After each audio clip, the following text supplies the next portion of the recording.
Hello, Home Slices. It's Kiera with Home Slice Adulting coming to you with a story time video.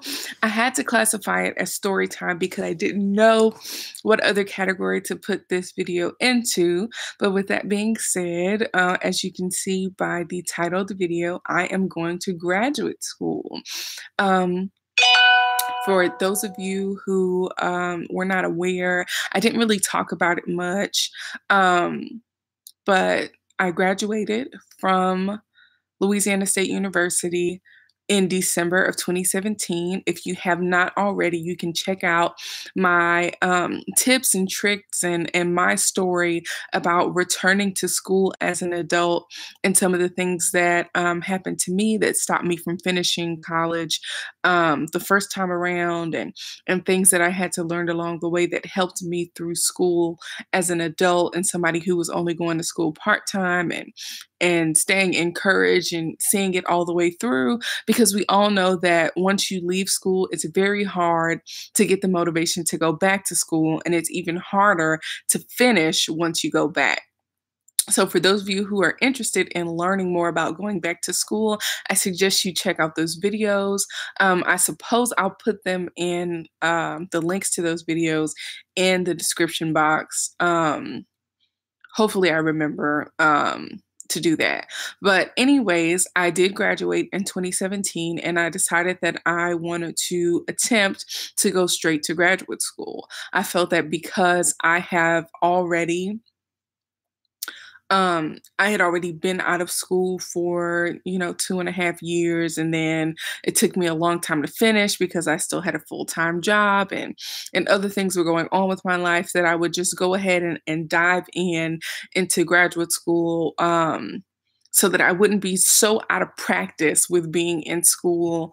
And for what it's worth, I was accepted into a graduate school, as you can tell by the title of this video, but there were some things that were kind of counted against me. I applied to several schools, and I was not accepted into all of them. What I will say is that I should have done a way better job on the GMAT than I did.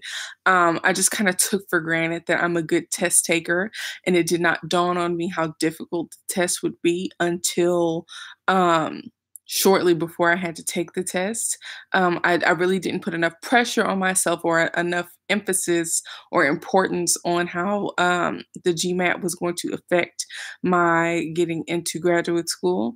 I got kind of an average score. I think they said I scored in like the 70th percentile. So it wasn't bad. It just could have been way better had I prepared a little bit more. And shout out to a friend of mine, Ariel, for sending me her GMAT prep materials. Whatever I was prepared for was because she sent me those materials. So I really do appreciate that from her. Now, on the other hand, another thing that was counted against me in my graduate school search was the fact that I didn't really have any post-graduation work experience. One of the things that a lot of the graduate schools like to do is to have people who have already been in the workforce be a part of their programs. A lot of people who go to graduate school are sponsored through their jobs, and their jobs help to pay for their MBA so that they can have, better educated and better qualified people to attend their schools, and I mean, not attend their schools, but to work in those workplaces. So the fact that I just graduated in December and virtually had no post-graduation work experience was something that hurt me as well.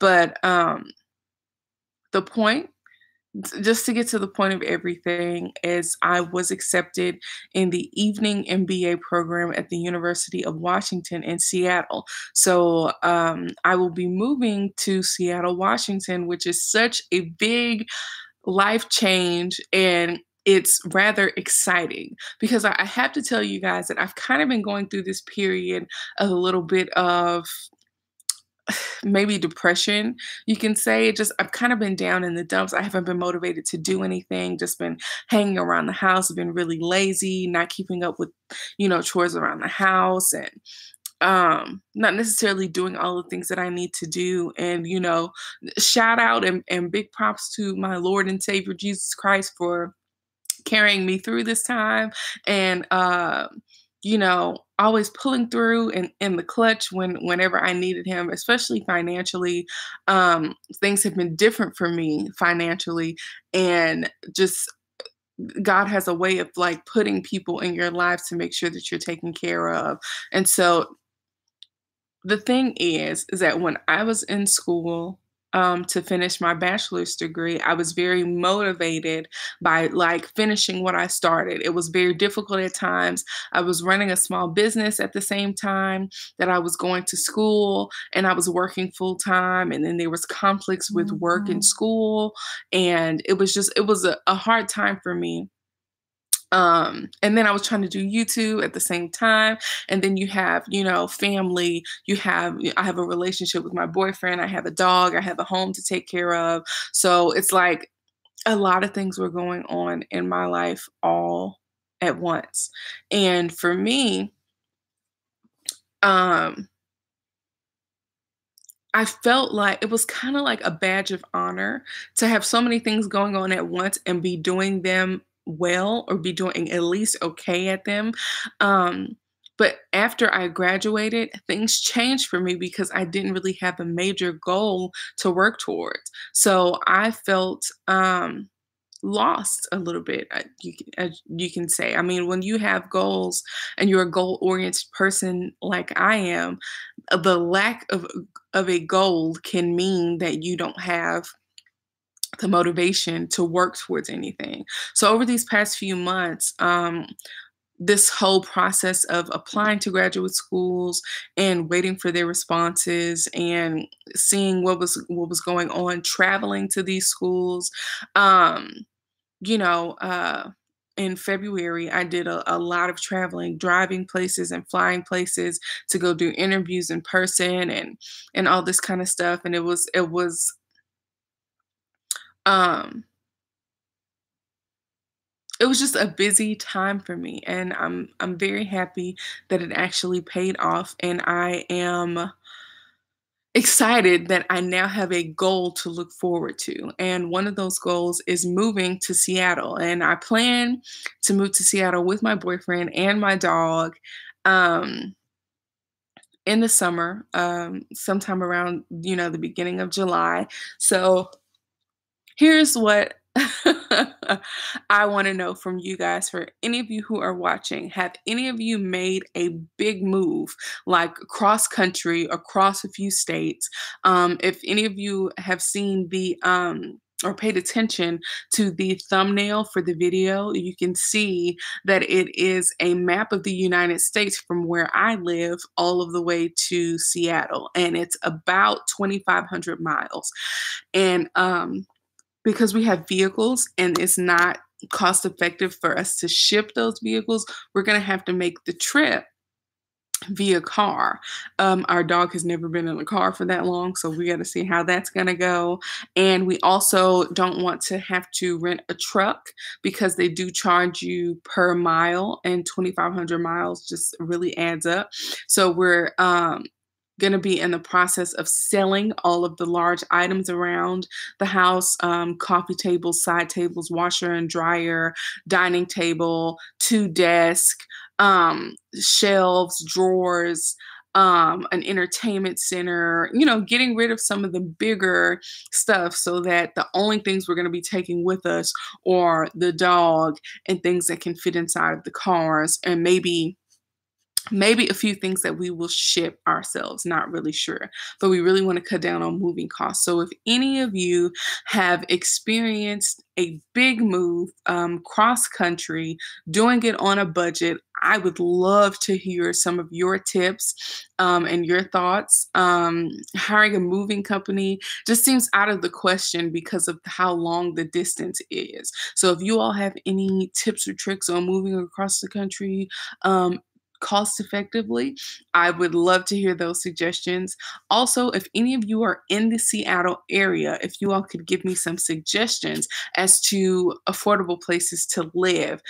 For those of you who don't know, I live in Louisiana, one of the states that has the lowest cost of living in the country. We are currently in a two-bedroom apartment with two bathrooms, two walk-in closets, a dining area, a living room, a kitchen, um, a little attic, a storage closet, and it's only costing us $8.25 a month.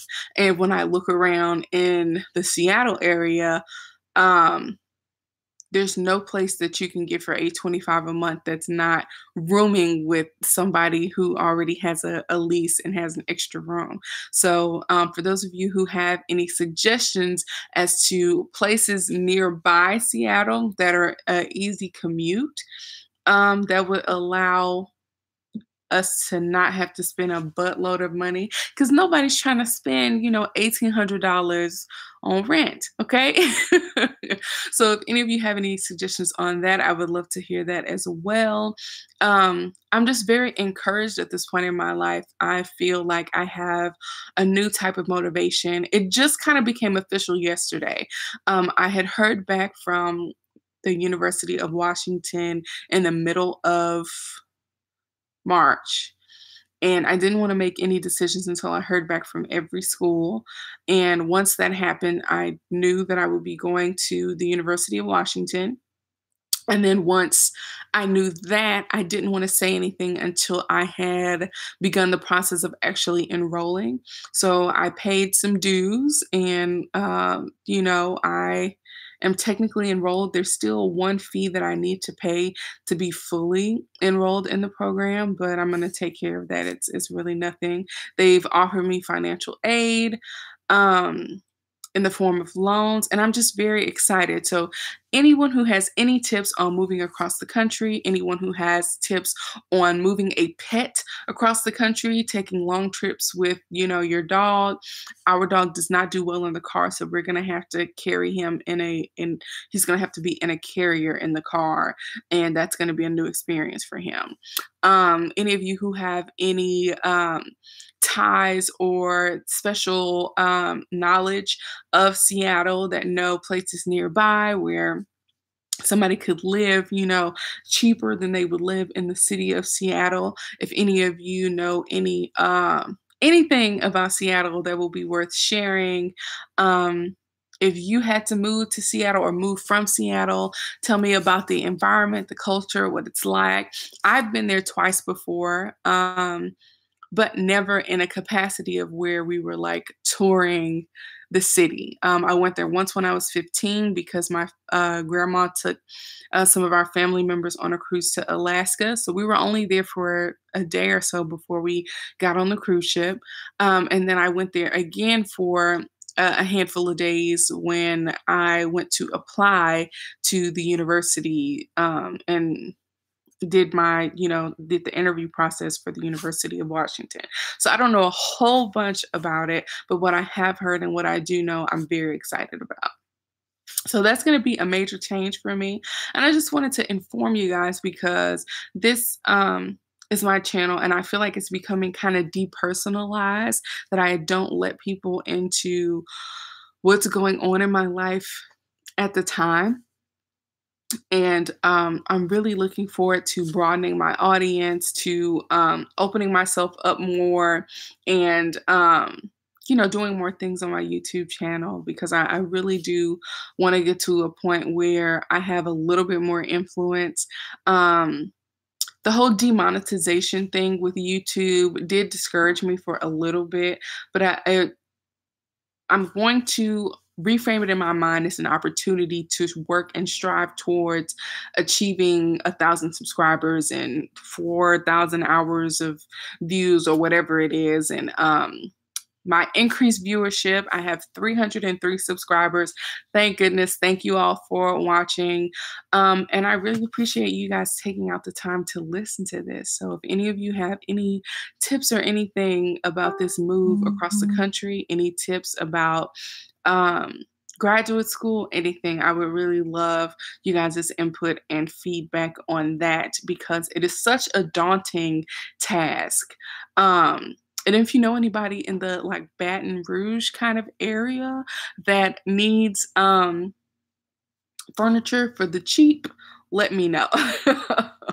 Send them my way, have them hit me up in my message box. But thank you guys for watching. And it's going to be an interesting chapter for us. And I feel like the road trip is going to give us an opportunity to do a vlog type of situation.